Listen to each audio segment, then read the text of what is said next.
Hello, everyone, and welcome to today's Tuesday topic. Today's topic is Black Maternal Mortality, My Daughter Did Not Have to Die, brought to us by the Board of Diversity, Equity, and Inclusion. Thank you so much for joining us. And now let me throw it over to Alexis to get us started. I'm sorry, to Lauren to get us started. Hello, everyone. We are very appreciative of your attendance today to this. Thank you so much for coming. So we're going to start with a brief introduction to the topic. I would like to kind of go into a little bit of a backstory into how Alexis and I started to focus on Black maternal mortality. Her interest was piqued through some classes that she was taking, and so was mine. And in particular, I came across a video of an OBGYN doctor discussing the statistics as related to Black maternal mortality. She fervently supported health equity, and she decried the statistics and the alarming trends. But she also did one more thing. She called on the public, on mothers, on providers, and on health practitioners not to be alarmed. Her view remained that such numbers, even though they displayed inequities in our healthcare system, the numbers associated were still low. Well, today, I'm not going to call on you to remain unalarmed, because it is in remaining unalarmed that we have found peace in complacency with the numbers.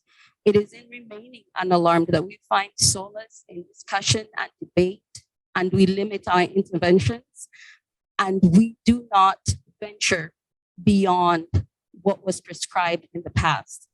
I want us all to be alarmed, because it is in remaining unalarmed that we continue to lose our daughters, our mothers, our sisters, our friends, our coworkers. Therefore, today I'm not going to call on you to remain unalarmed.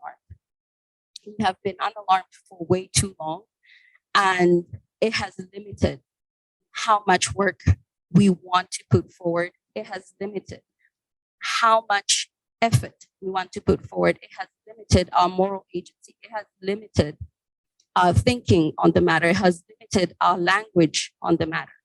So it is not enough for us to know the statistics or the numbers. It is not enough for us to theorize change. It's not enough for us to suggest change. It is not enough for us to opine justice or decry inequity. It is just simply not enough. We need to actually actively put in the work to secure the health and the future of Black women.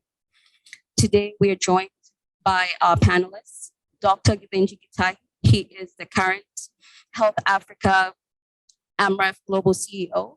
He is a member of the governing board for the Africa CDC. He has previously held positions as a steering committee co-chair of the UHC 2030, which is a World Bank and World Health Organization global initiative for universal health coverage. He was also the vice president and regional director for Smile Tree. And as a medical doctor, he practiced gynecology, pediatrics, and internal medicine. He is very committed to advocate for human rights, for health equity, and for community health. We are also joined by nurse Akira, who has been a nurse for 12 years, and 2 of those years she has been in the L&D department. She formed Take Care of You LLC, which serves to educate and support families after delivery. We have a couple more guests that are due to come in a few minutes, and one of them is a friend of my family, a friend of mine. She lost her daughter last year in August due to delayed care, only 4 weeks after the birth of her son. So this presentation today is dedicated to her daughter, Sarah, who passed away in August of 2022. I will now usher in Alexis, who will begin our event today with a discussion on the nexus of Black maternal mortality and human rights. Thank you, Lauren.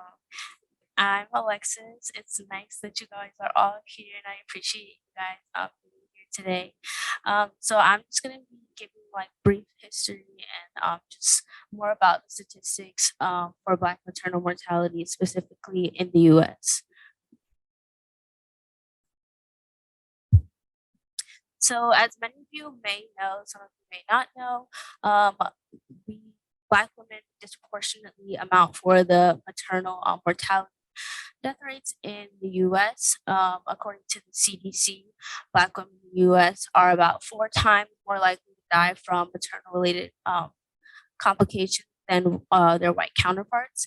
And if you're in more densely populated areas, environments, such as bigger cities like Philly or like in New York, in the example that I gave here, you're 12 times more likely. So it just goes to show how heavily this topic affects Black women and how there needs to be some changed about it. So while I was doing my research on the topic, a statistic that I found very interesting was basically, I won't read through the whole thing, but it basically says that for Hispanic women, per 100,000 live births, it's around 11.3. For white women, it's about 13 deaths. But when you look at Black women, it shoots up to 42.4 per 100,000 live births for Black women. And so that again just reiterates how drastic the difference is for maternal death rates. So here's just a visual representation of that. And this chart is from statistics from 2016 to 2018. But as we'll see in the next slide, it's still very relevant to 2023, and it just keeps increasing as the years go by. So that just shows for Black women at 41.4, around 40%, and it just declines with other races and ethnicities.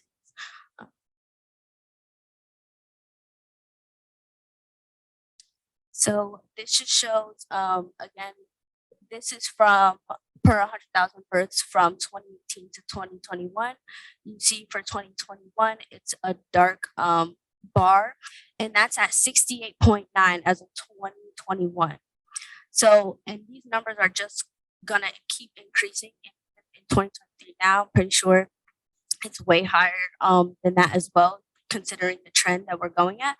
So yes, 2023, it's really bad. And as the slide set shows, it gets even worse. So the most common causes of pregnancy-related death are things that aren't like foreign to us, right? It's like common things that happen in the body for humans in general. So you have hemorrhaging, heart conditions, infections, hypertension, so high blood pressure, embolism, like blood clotting. All of these can be monitored, detectable. They're all treatable. It doesn't vary by race, of course. And 60% of deaths related to pregnancy and childbirth are preventable because of these common causes that we see here. These are just things that happen to humans in general. So the question is why? Why are we seeing these crazy numbers for Black women?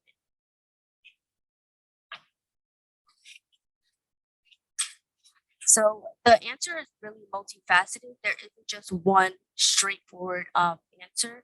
And as we saw the most common causes. It's not more of, it is a medical issue, but it's not, the focus is not mostly on the medical aspect. It's on the social, economic aspect of the whole situation. So when you look at historic and ongoing racism, lack of cultural competency, where you'd see doctors will kind of dismiss Black women because they feel like, oh, Black people don't experience pain in the same way as non-Black women, or and that causes their concerns to kind of be swept under the rug, ignored, and so it leads to outcomes that we've seen already. Things of that nature, implicit and explicit biases. So all of these things are contribute largely to the numbers that we see now, and that's a huge part. So this is just a slide of a chart that shows social determinants, so where you live, where you grow up, poverty, things of that nature, they all go into how you get the treatment you get in medicine or just in the world in general. Your socioeconomic status all plays into the treatment you get. And for Black women, we know that it's just very different for us, our role in this world. So those are just a number of things that play into the numbers that we see. So me and Lauren really wanted to just focus on the fact that this Black maternal mortality is a human rights issue. It's not just a disparity. We don't want to undermine its importance. So we really want to stray from the word disparity and really focus on medical violence, like terms like that that really say what it is and not just, oh, this is a disparity. We can like kind of ignore it, you know? So we want to like enact real change. So we want to use the term rights. So I'm going to be focusing on 2 human rights documents that really discuss these issues, but we'll see as we go on that the U.S. has signed some, the U.S. has not signed some, and even if they did sign or ratify or change things within the documents, they still aren't really held accountable to really enacting real change because of loopholes and addendums, which is another word for loopholes within these documents. So the first document I want to talk about is the ICRD. It really just focuses on racial discrimination specifically, and it's US ratified as well. So the US signed it, they ratified it in the United Nations. But again, that doesn't mean to say that they actually implemented any real change. And this is just that last slide was just information, like medical, but background information about the document.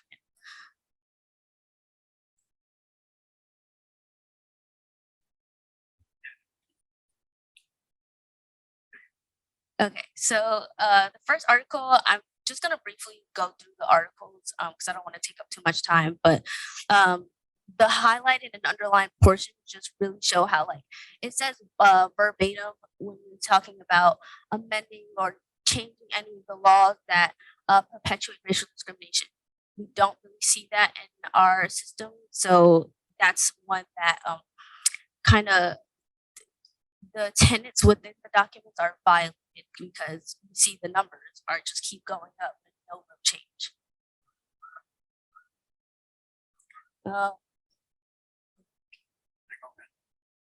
Yeah. Okay. So again, guaranteeing full and equal enjoyment of human rights and fundamental freedoms, protecting of certain racial groups. Again, don't have that because of the statistics that we see. Again, this is talking about public health because we are looking at it through human rights and public health lens. And again, don't have that either. This one is talking about adequate reparations. Again, the U.S. in general has just not really given any reparations for the Black community in general, so let alone Black women for pregnancy and childbirth. So again, that's violated as well. And this one, I like this one because it talks about teaching and education. I feel like it's very important for us to learn about these things, like what we're doing now, because we don't have this. We're not really taught about this in school. We're not taught about this in high school. We're not taught about this in college much.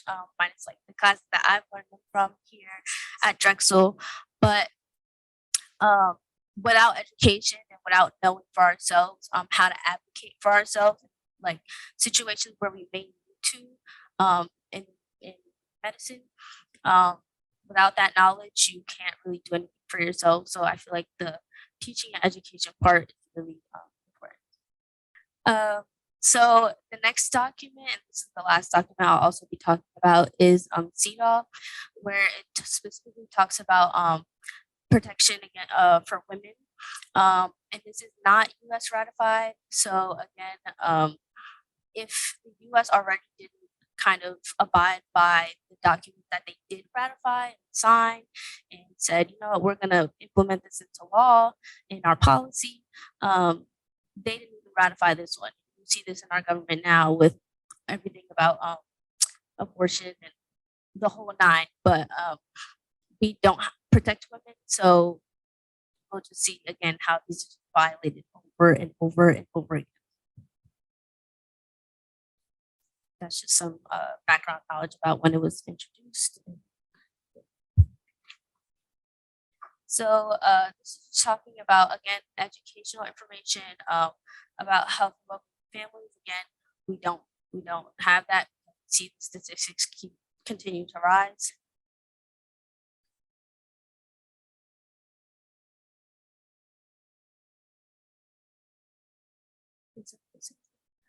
Okay, and I like this one as well because it's to the T, like what we're discussing. We're talking about pregnancy, we're talking about postnatal care, we're talking about everything like pregnancy, postpartum, things of that nature. So again, this is violated. I just want to hone in the fact that like we aren't, the US is doing a terrible job at kind of protecting these tenets and really like implementing them, following them. So these are just examples, but yes.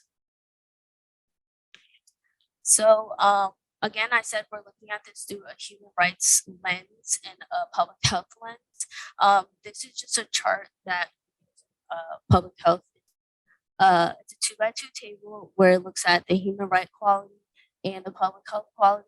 And of course, it's from an A to a D, and it's definitely given a D because we see that the rates are extremely high for Black women, in terms of human rights, and B, that although some policies are in place, it's not standardized and it's not across the board, across the country. It'll be in like a couple states, and you'll see that in the next slide as well, but it's not like implemented everywhere. And so while it helps some people, it doesn't do anything for most people, and that's not what we really want. So it's given a D. If it had an F, I would give it an F, but yes. So again, I said there were some policies in place that do exist, like in California with Biden, with the CQMCC. You have the Mommy's Act, you have the Moms Act, and yes, their rates are a bit lower, but again, we still see like in general across the board, it's still really high. The statistics I showed prior to this are still very relevant, and it's happening right now. So yes, we have these, but it's not really doing much for the overall cause. And here's some strategies and solutions I just want to mention, and Lauren will go more in depth about these as well. But provide better resources to people of color.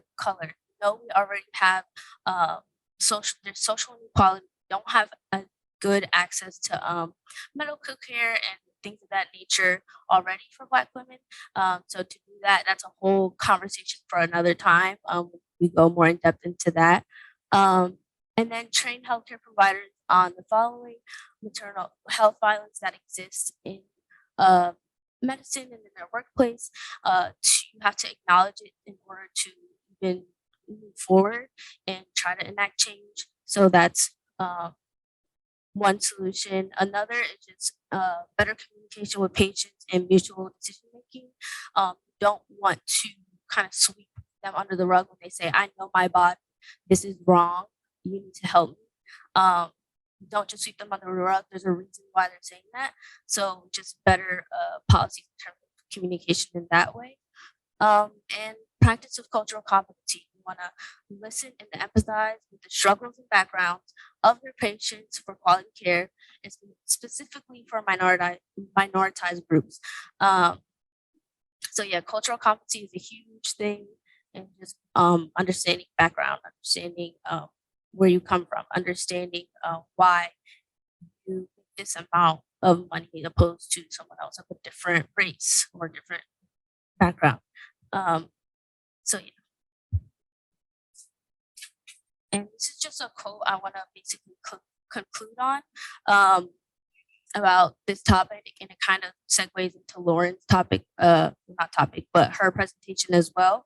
And it just says, to improve Black women's maternal health, we need a multifaceted approach that addresses Black women's health across the lifespan, improves access to quality care, addresses social determinants of health, and provides greater economic security. So in summary, these are just my last couple slides, just to review everything that I just said.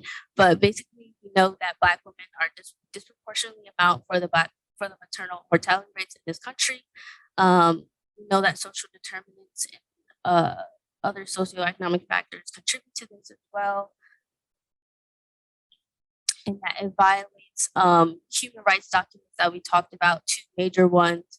And even though the U.S. might have signed and ratified one of them, they still aren't doing much about it.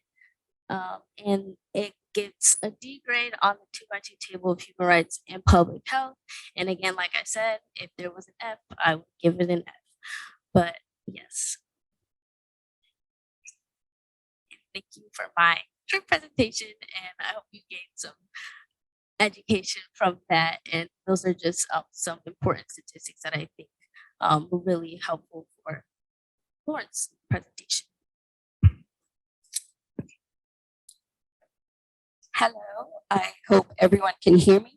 I'm going to very quickly move on so that we can give enough time to Dr. Kadenji as well. So as Alexis noted, we are intentionally steering away from discussing Black maternal mortality in terms of disparities. The problem with discussing it in terms of disparities is that it removes our moral agency. We are not able to engage our moralities. We are not able to see the weight. We are not able to really feel the consequences and the effects of Black maternal mortality. So language and labeling are important parts of framing issues and driving change. So for example, what is labeling a problem a disparity versus labeling it a human rights issue? What are the implications of the language and the terms that we use? So I'm going to get into that in just a minute, but we're going to look into how we got here. So quite frankly, Black maternal mortality rates are rooted in the history of slavery, of subjugation, and our current realities of racism, of discrimination, and inequity. They are a direct reflection of our society in who it chooses to value and who it chooses not to.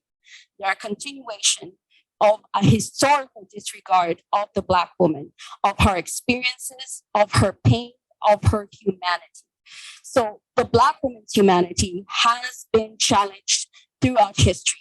She has been viewed as a means to an end. She has been viewed as a subject to be experimented upon. Dr. Marion Sims, we all know about him. He was the former president of the American Medical Association and the American Gynecologic Society.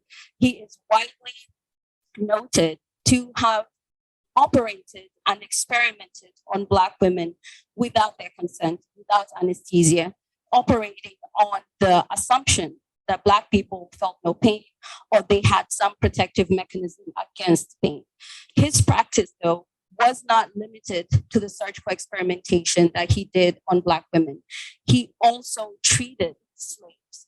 And in his treatment of slaves, there was an accepted goal that he was not there to promote the health or the well-being of this slave, who is the Black person. He was there to maintain their ability to produce and reproduce. So that is very important when we're talking about inequities in our healthcare system.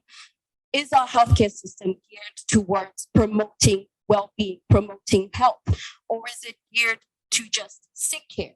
And being able to produce is basically sick care. So as long as you can be able to go back to work, then they view that as enough, and that is not okay. So the experimentation on Black bodies continued throughout history and came to include and become part of the eugenics movement. The eugenics movement, and in the development of the eugenics movement, the fact of one's color preceded all the other characteristics. So you could be a poor person, you could be disabled, you could be all these other things, but first and foremost, you are Black.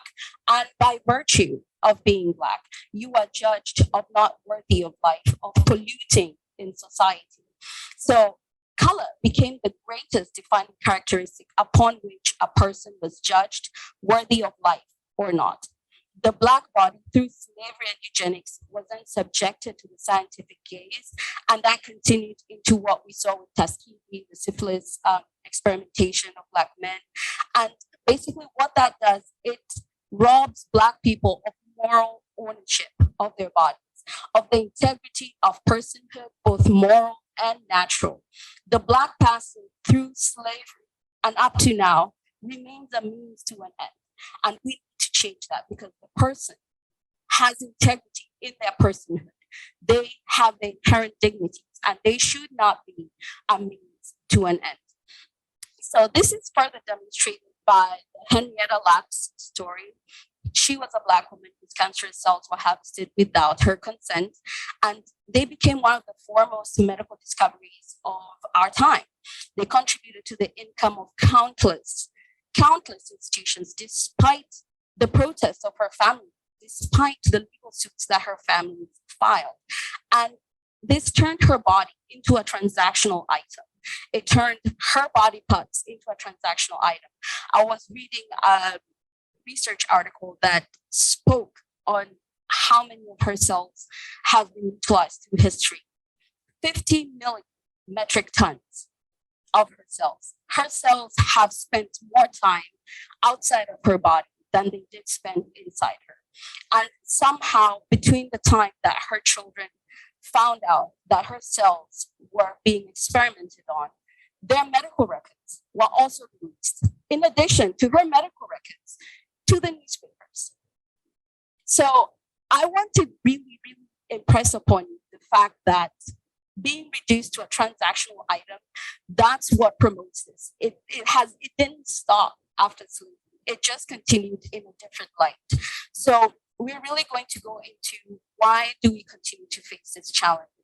The reasons are multifaceted. It's racism, implicit bias, there are healthcare system failures, there are healthcare access issues, there are determinants such as chronic stress from racism, which can lead to cardiovascular problems. And we really need to look at the effects and the causes more in a wider context and not look at it as only a medical issue, because the cardiovascular problems that a lot of Black women get from the chronic stress of racism, they should not be treated only in the medical setting. They need to be treated in the social setting. The treatment needs to start from the home, from the environment. It needs to be stemmed from that end before they get into the medical setting. So I'm going to pass the microphone over to Dr. Givenji Gitahi. He's going to be leaving early in quite a few minutes. So I would like for him to go over the role of NGOs, the role of medical providers in action, not in a passive way, engage in lowering this rate and in furthering the health of women, Black women, and women everywhere. Dr. Givenji. Thank you very much. Thank you very much, Lauren, and a very, very insightful presentations. Of course, I will take if you could put down the presentation so that I share my slides, if you don't mind. Thank you. So I will take a more holistic kind of larger view. I've seen the very telling statistics that you've shared. So allow me to take a more global view, because I am not able to speak as eloquently as you did on the US system itself. So let me take a global view. And the view I'm going to take is largely on the role of health promotion, prevention, and communities in this escape from inequity that has been deliberated on here. Obviously, remembering that privilege is everywhere. There is privilege between countries. There is privilege within countries. there is privilege within gender, there is privilege within socioeconomic status, and this privilege results in inequities that affect communities significantly negatively on their health. So listening to that, as I was listening to you, I couldn't stop thinking about Senator Bill Cassidy, who actually made this statement, exactly what you're saying, that the maternal mortality of Louisiana is okay as long as you don't count Black women.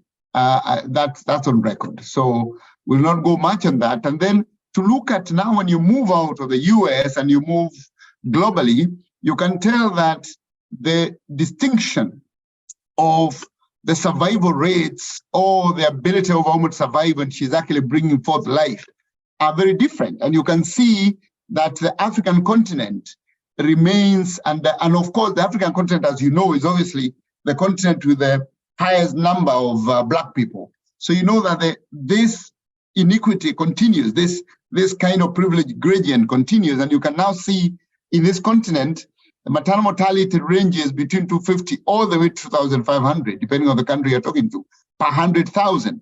In the US, if you take an average, you'll be looking at about maybe somewhere around 1025 per 100,000. But if you disaggregate, as the two women have said, then you see that it's different. And therefore, maternal mortality in some of the postcodes within this US area will be as bad as they are in Africa. So I think that's the larger point, that inequity and injustice is actually the cause of this challenge. So if you look at Africa specifically, and I want to take a health systems lens, if you look at Africa specifically and you look at the causes of death, the top causes of death are largely infectious. You have pneumonia, you have diarrhea, but you have a lot of neonatal conditions as actually a top killer. And those neonatal conditions are related to maternal mortality. It's preterm birth complications, birth asphyxia, birth trauma, neonatal sepsis. And you know very well that there is data in some areas that shows that a child whose mother dies in pregnancy or related to pregnancy has an 81% chance of dying as well. So these are related. So these neonatal conditions in Africa are related to maternal mortality as well. And if you look at the causes, they're completely preventable. So it's this injustice dimension, obstructed labor. You know, if you look at most of this, unsafe abortion, because of the presumption of policies that women's bodies are owned by the law and therefore need to be regulated about what they do. It is areas here bleeding, blood is not available, so it's a health system issue. So only the rich will access blood, but the poor will not access blood. So most of these people dying here, the severe bleeding will actually be the poor people. And then infections, 15%, because of delivery in health facilities that don't have water and sanitation.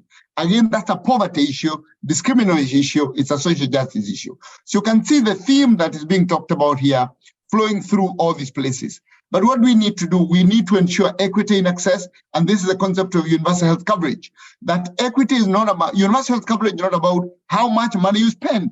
Universal health coverage is about how well that money is distributed equitably to all societies. The US spends $10,000 per person per year on health. Kenya spends $50 per person per year on health. Malawi spends $17.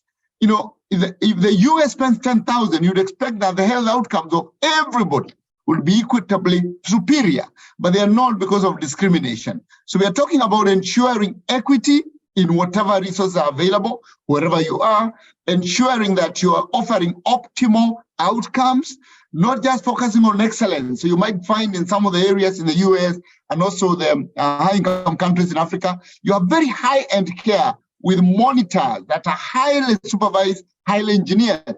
But then you go to the poor areas, you go to those Black areas in America, you go to Africa in some of the continents, there's not a single monitor. And the nurses have to work just using their digits. That's their digital health, that's the limit of it. And they don't have any other visibility. So again, how do we ensure we have these equity values, equitable access, good enough quality that is for everybody and optimal, and financial risk protection, so people are not dying because they can't afford healthcare. For us, of course, you know, in Africa, we are dealing with multiple converging crises.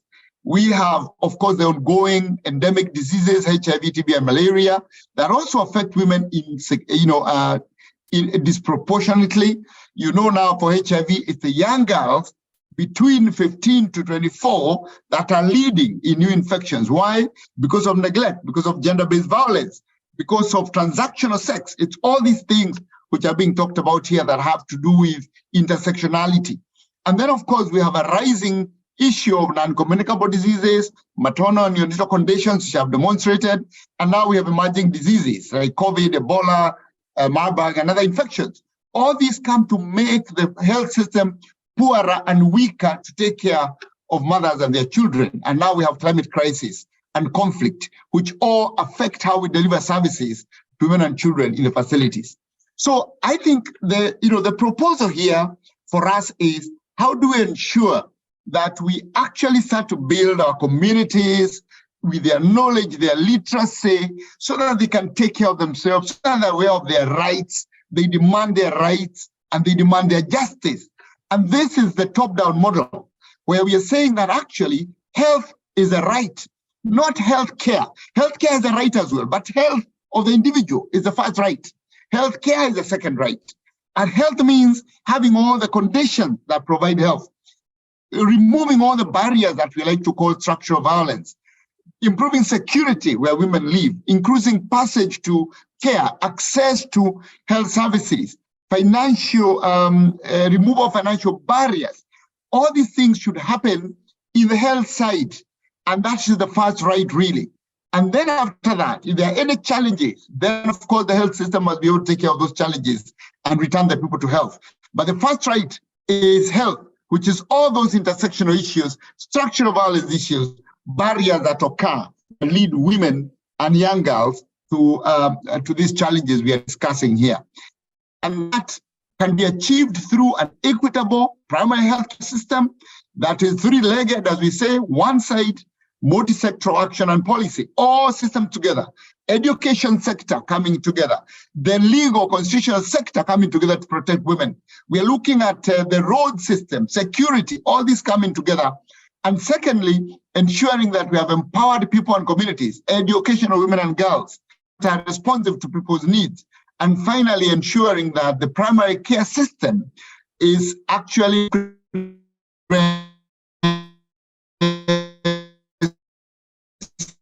the needs of everybody. So that's the primary health. And of course, advocate as the first right, healthcare as the other right, but the primary right is to health, meaning you have to look at it socially, social health, justice-driven, people-centered, and community-driven health systems. Just 3 minutes and hand you over back, which shows how we as AMREF work with community health workers to ensure that communities have access to their needs. Curious and honest, energetic, and a little crazy too. She's a natural caregiver, a teacher, a wise woman. I think she's 60 plus, but you never ask a woman about her age. My auntie is one of a kind. I trust her with everything, big or small, because I know she always wants what's best for me. She taught me that your health is the only true wealth.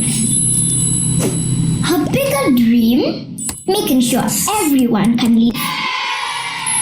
Maybe you've met her too. Every day she visits communities where she is the accepted voice, and everyone respects her good sense. She sits down, never judging, just listening, challenging views, removing barriers, creating solutions, and soon enough, the whole village is bright. No big deal. She's just creating lasting health change. I will stop the video there. Thank you very much for having me. I may not have to stay for question time. Lauren, thank you very much for having me. And if there are any questions, you can send them on email and I'll be able to answer, and you can share with everyone else who might want to hear from me. Thank you so much, and I'm glad to have been here. Thank you. Thank you. So I'm going to go a little bit into the reason behind the reasons. So even though we look at reasons and we can say it's implicit bias, it's explicit bias, it's racism, it's inequity, it is also important to look at what is actually driving them, what are the mechanisms underlying all these processes. So I would like to look through one overarching mechanism called moral disengagement. Albert Bandura theorized that moral disengagement enables otherwise kind, empathetic persons to engage in contrary behavior. So some of the mechanisms utilized are moral justifications, euphemistic labeling, dehumanization, attribution of blame, and displacement or diffusion of responsibility. So let's go back to what is in naming or labeling an issue one way or another. What are the disadvantages or advantages or protections offered by labeling this issue a disparity versus labeling it medical violence versus labeling it a human rights issue? So does the word disparity accurately communicate the weight or the destructiveness of the issue, or does it mask it in convoluted language? So moral disengagement relies heavily on euphemistic labeling. It's a sanitized form of language that masks the injury that is currently being caused and prevents us from engaging our moral agency. Then it becomes easier to morally justify or sanctify destructive behaviors. So we may justify our actions through words, or we may choose to focus, or we might choose to justify our actions through our focus. So when we're focusing on short-term profitability goals, instead of focusing on the provision of well-being, on enabling well-being and true health, that is a form of moral justification. So other mechanisms utilized are dehumanization, which often relies on stereotyping. And you will see that happen a lot, especially for Black women when they go into the medical system, when they say, I am in pain, I need medications, and they will be stereotyped as either drug seeking or not truly in pain. So that is a mechanism of dehumanization. So attribution of blame speaks on laying the cause and remediation for the problem at the victim's feet. It is basically blaming the victim. In this case, I would like to discuss a case of a lady named Nandi Edmonds. I read about her quite a while ago, and she lost her twins at 31 weeks. It was due to placental abruption and really high blood pressure. And she was discharged from the ICU only 4 days after this traumatic birth experience. She went home, but she didn't quite feel all right. And she called her doctor and let him know how she was feeling. And he said, no, you're fine. Just stay home, you're fine. And later on, a couple of days later, she contacted her friend who happened to be an internal medicine resident. And he said, no, we're going to take you back to the hospital. They took her back in, and her blood pressure was through the roof. It was so high that they said if she had spent another day at home, she would have probably experienced a stroke, and she would have probably also as well died. So a couple of weeks later, she received the death certificates of her twins.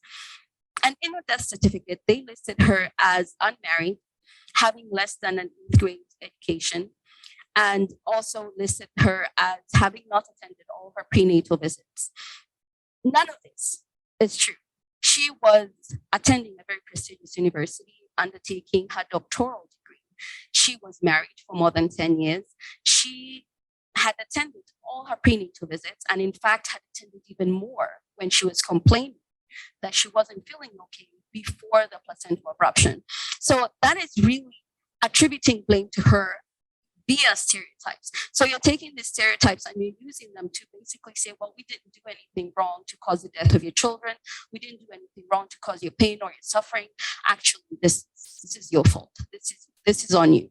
And as we look at diffusion of responsibility, it talks about fractionating activity and making it easier to perceive incidents as isolated or singular events rather than embedded in social and historical contexts. So this also plays into the displacement, which assists diffusion of responsibility by utilizing really mazy structures of authority, which build in deniability and assist in the providers and the medical system into saying, well, it's not our fault. Passing the buck, basically. Oh, it's not my fault. Ask him, ask her, ask the other person, ask the other department. So this diffusion and displacement, attribution of blame, dehumanization, moral justification, and euphemistic blaming are all features that can be seen in healthcare. And they're all features that can be seen particularly contributing to Black maternal mortality rates. So it is not all doom. So the thing with moral disengagement and the dehumanizing aspects of it is that there are ways to stem them. There are ways to humanize. There are ways to promote humanization. And some of those ways start with being fully aware and of the impact of our actions, not just to the person, but to all other people via them.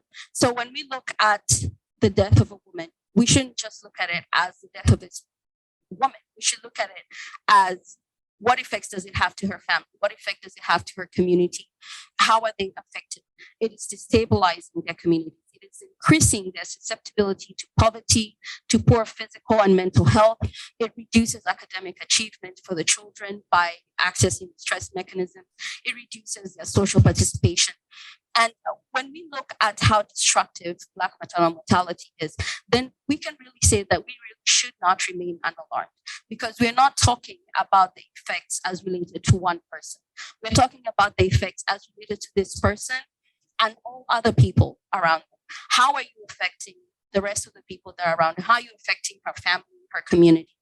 So we should, when we view it as only centered on her, we are removing accountability for the repercussions and waves of repercussions that follow the death of a woman. So we're going to play a video of one of my friends. I spoke about her when I started the presentation. Her daughter passed away at a Maryland hospital last August, only 4 weeks after having given birth. And this was 2 weeks after she had presented to the doctor's office with increased bleeding. And despite presenting to the doctor's office and to the emergency department, she was sent home and she was told, you're okay, you should go. And 2 weeks later, she experienced even more bleeding and had to use an ambulance to go to the hospital. And through the time that she was in the hospital, she arrived in the hospital on a Saturday and they delayed her care up till Monday, had not done anything, attempted to do anything to change what was happening. And that is how she passed away. I would like for her to tell you more about what happened. I'm sorry, we're going to pause that really quickly. We have another member, Akira Fearson, that was supposed to be speaking, and she's about to leave. So we're going to give her a few minutes to speak, and then we're going to resume the video. Hello, everyone. I do apologize that I have to get back to work. I'm actually working at the present moment. My name is Akira Frierson, and I've been in women's health for over 10 years.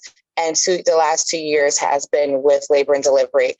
With Black Maternal Health, there's just a lack of knowledge because of poor care. So if you don't have the knowledge, your care is lacking. And so we need to be more active in more active participant in our own care in regards to knowing what our rights are, knowing where we can go for help, seeking out resources and things of that nature. We can create the programs, but if we don't go to them, they are for naught. We also need to get patients to buy in.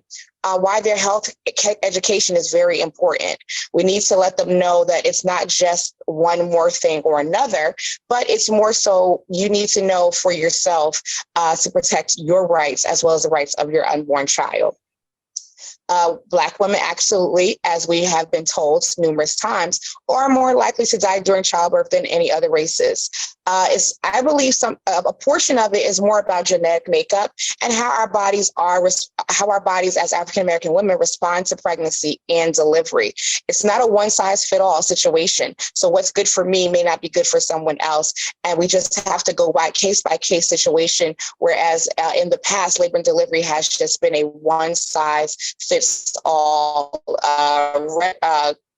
box, but we have to break out of that box to figure out why is there an increase in Black women's mortality versus the white woman or Hispanic woman. So we definitely need to do that. And then also, if we are unsatisfied with our care, whether it's been our doctor for 5 years, 5 minutes, or 15 years, we need to seek other advice. You just can't stick with one thing just because it's familiar. You need to go out and seek other advice, seek other counsel from other healthcare professionals. If the advice that you're getting from your current one is not satisfying you, you have options. There are options for everyone. So definitely don't feel like because I've been with this doctor for so long, I have to stay. If you're unsatisfied with your care with that provider, there's so many other providers that can be available to you. Some experiences with medical violence within the maternal care health is they think a lot of women of color are drug seeking. They may not experience pain like other people. For instance, I had a patient to come in and she just walked upstairs with her child and said, yes, I'm in labor. And so from the regular person, it's like, this person is not in labor. Because when you think of labor, you think of television where the woman comes in yelling and screaming and legs kicking and flaring, when in actuality, it looks totally different on everyone. And by the time we examined her, she was already 8 centimeters dilated. And in about an hour, she delivered. So definitely one size, it does not fit all when it comes to labor and delivery. Also, overreacting. Sometimes they feel like the women of color overreact in certain situations. We underreact. Like I said, for instance, she came in and she was just breathing, but then she got back to her regular routine. But everyone is different. We can't put everyone in a box and say, this is not pregnancy, this is not labor. Everyone looks different. Also, lack of support for providers as well as understaffing are major reasons why things get slipped under the crack. Providers are overworked, nurses are overworked, and as much as we want to, do detail by detail by detail, some things get slipped under the rug, unfortunately. And I'm just being completely honest. And why is that? We don't have the support to hire more, to pay more in order to get that experience inside, as well as with education of these medical professionals. Sometimes those specialties such as labor and delivery are a drive-by course, meaning that you get 1 semester and that's it. But if you are specializing in it, you definitely need more education than the 8-week course that you would get in a college. Some suggestions that I do have for policies, procedures, or even just your local community hospital to adopt are home care services. So once you leave the hospital, it should be already included in your treatment plan that you will get a visit by a nurse in the first 3 days. And also in that first 3 days, you get a phone call to say, hey, I am, how are you doing today? Have you eaten? What's this? What's that? And going over what those complications may look like and what they need to look out for. And for 3 days, right after they left the hospital, just to give them another person to say, hey, I am a part of your medical team and I support you 100%. Also, education needs to be mandatory for labor and delivery. If you are pregnant and you are going to a particular hospital, there should be a mandatory education class of what you can expect your labor process to look like, a general perspective, as well as any complications that you could be, look for before and after you're getting ready to deliver. So that way it's not a surprise. It's something that they are aware of, but it's required because it's very important for your health. So those are just my takes on what Black maternal health is, medical violence that has occurred and still is occurring, and what we can do about it, as well as suggestions to adopt postpartum care for home care, as well as after they have been discharged from the hospital, and educating the parents before, or the parents before the child is even born, before the labor process even starts. So I do thank you. If you have any questions, I do appreciate you, Alexis, for having me on. And if you have any questions, Alexis, you can actually contact Alexis, and I'll be more than happy to provide you with any of the information. Thank you so much. Good day, everybody. Thank you, Sakira.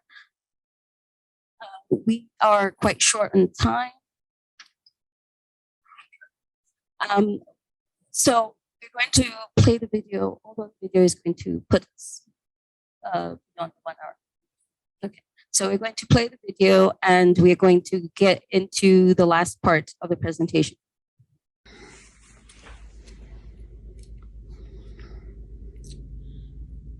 Greetings to you, ladies and gentlemen. My name is Anastasia Jenga. I reside in the state of Maryland at the eastern coast of America. I'm an immigrant from East Africa. My home country is Kenya, where I was born and raised until I was a mature young woman. After completing my education, I moved to one of the towns in Kenya where I started my first job as a government clerk and later promoted to the position of a secretary. I held that position in the university until the year 2004 when I won a diversity rotary visa that enabled me to immigrate to the United States of America. I was a mother of 7 children by then, 5 daughters and 2 sons. I brought 4 of them with me and their dad. In this video, I want to share with you about my third-born daughter. Her names were Eunice Esther Waithira. Eunice, also known as Sarah or Dr. Drew among her peers and schoolmates, was a very amazing person from her earliest childhood. She was born a beautiful and good-hearted person. Eunice remained at home in Kenya because she was above 21 years of age when I came here, and she would not have qualified to come with me. However, I filed a petition for her to join us. The petition took 8 years before she was finally issued with an immigrant visa. While Eunice was left behind, she successfully completed her first university degree, a bachelor's in education, and she majored in English and literature. Later on, Eunice did a master's degree in business at the Catholic University of East Africa. She taught briefly in high school in Kenya. Eunice was a much beloved member of my family. She was very loving, responsible, caring for all her siblings and their children. To her uncles and aunts, Sarah was a cherished member of our entire family. Sarah arrived in the US in March of 2013. She was a mother of a 5-year-old son by then. She got another son right here in the US in 2015 in Knoxville, Tennessee. She worked for people with disabilities. In July 2022, Sarah got her third-born child, a baby boy, who was born in a hospital right here in Maryland. The birth of her third child is what caused her death shortly after delivering the baby. 2 weeks after delivering her baby, she was bleeding, and her husband rushed her to the hospital where the baby was. At the hospital, she was given some meds and told to go back home. Before she managed to see the doctor, she waited at the lobby for more than 2 hours while she was still bleeding. I was with her at that time waiting. 2 weeks later, that was exactly 4 weeks after the birth of her baby, she was again bleeding heavily and blood was flowing in the kitchen floor. At that time, her husband called 911, which rushed her to the same hospital she had delivered the baby. Eunice was kept at that hospital for more than 24 hours while being told that she would be transferred to the main hospital of the same hospital where specialist doctors and the equipment to perform an operation would be. At the second At the second hospital, she spent the whole afternoon and night waiting to be taken to the operating room. It wasn't until Monday, on the third day after she was admitted, at around 8:30 in the morning, that she was taken to the operating room. On Monday, August 8 at 7 a.m., I called Sarah on her cell phone, and she picked up the phone and told me that she was going to be taken to the OR around 8:30 a.m. At around 8 a.m., I went back home because I had gone to work to find out from Eunice's husband whether he had money to talk to her. He said her phone was not going through.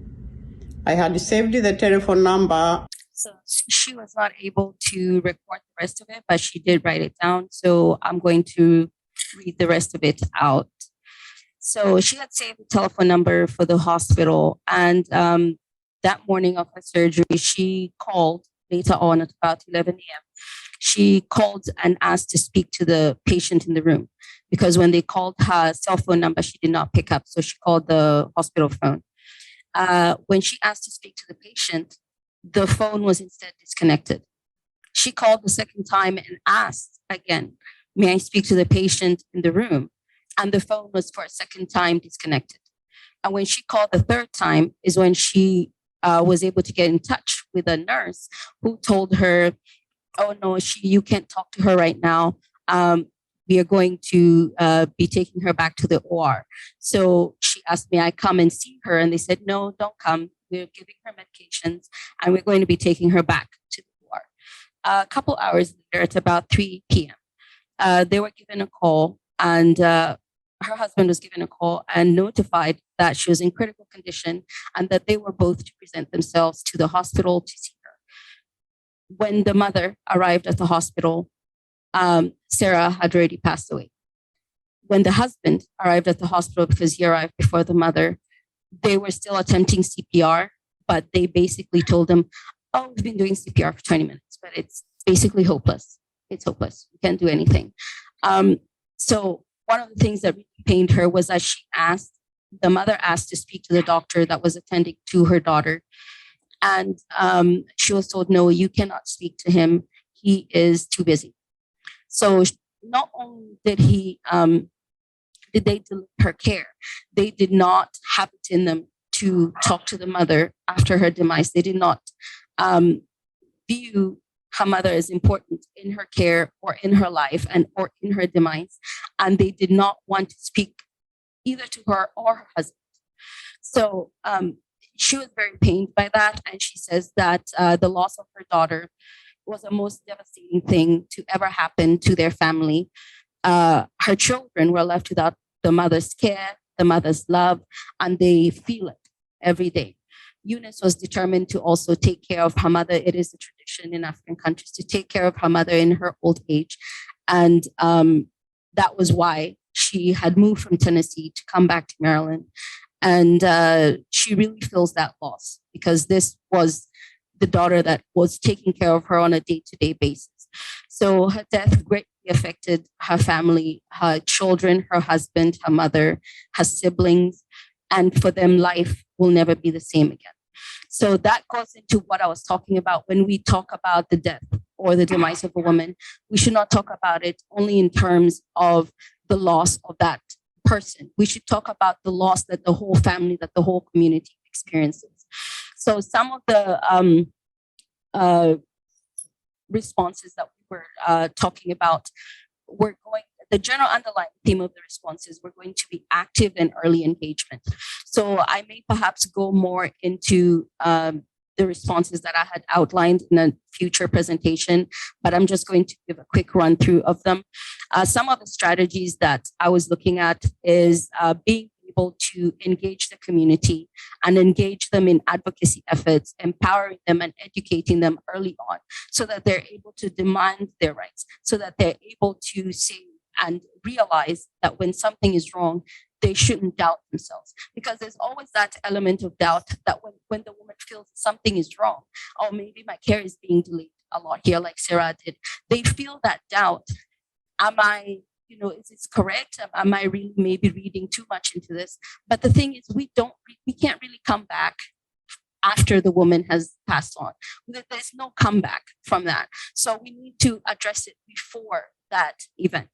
So some of the strategies I was looking at was instituting advocacy classes for nurses and students. There was a study I read that looked at medical schools and found that out of 154 MD granting schools, only about 134 actually offered advocacy classes. And of those 134, 92% of them offered these classes as the required classes as more of a training towards public health and population health and epidemiology. And all the classes that were geared towards actual advocacy and geared towards field expertise and building the skills were all left as you didn't really have to take them. They were not required, they were electives. And this meant that majority of the students going through these programs, matriculating through these programs, were not taking these advocacy related courses. They were not actually learning advocacy related skills. They were learning about public health. Now, although it is absolutely wonderful to learn about public health, it is absolutely wonderful to learn about population health and epidemiology. It is also important for the purposes of equity, for the purposes of racial discrimination and racial inequities, to learn about advocacy skills, because not only do they build your competency in being able to advocate for your patients, they also build your ability to critically think about those issues as they arise. You're able to look at the situation and think back to the field experience that you gained as a student in a nursing institution or a medical institution, and call back to that and really think about it and say, well, what happened when that patient was not listened to? What happened to that patient? How was she feeling? What happened? Was her care delayed? Did she experience any adverse events? So learning about advocacy and offering them as creditable classes is an important step toward racial equity and towards health equity. Part of the paper that I read looking into the prevalence and characteristics of advocacy classes in medical schools also said that although these classes were offered, very few of them, only 26% of them actually focused on population groups. There were very few of them that focused on, say, children or persons of low SES or women of color or women in general. There were very few that actually focused on particular groups. And this means that they're not able to build their skill set in being able to further the health of minoritized groups. They're not able to build their skill set in being able to anticipate the problems and the potential impact of race on the health of their patients. So healthcare institutions and governments and medical schools and nursing schools all have a role to play in making sure that we can actively engage and actively work towards lowering Black maternal mortality rates. And they start with offering advocacy as a class in medical and nursing institutions. It starts with being able to give that skill building time, being able to send the nurse or the medical students out into the field to learn all these skills, to improve their communication skills with the patients, and to be able to anticipate all the problems that may arise out of inequitable care by race for minoritized patients. So I think we really need to adopt a zero tolerance strategy towards health inequities and towards all the inequities that contribute to Black maternal mortality. We really need to look at it, and the same way we did for hospital-acquired infections, we really need to look at it and engage with actually lowering them. Talking about statistics and numbers is wonderful, it's great, but if we're not actively engaging in reducing these numbers, we are going to forever be talking about the statistics and about all these other things that are happening. So we really need to focus and increase our proactive prevention, and we need to increase our surveillance strategies and promote accountability of our systems. So we're going to go more into this in the next presentations that we're going to be doing. But for today, I would like to thank you for coming today. Thank you for taking the time to join us. I hope that you leave with a renewed and sustained vigor in your commitment to addressing inequity and armed with a greater understanding of all the processes that underlie the effects and the impacts and problems that cause Black maternal mortality. Whether you join organized or personal advocacy for the women in your life or the women in your practice, let active engagement and assistance guide your way. Thank you. Thank you.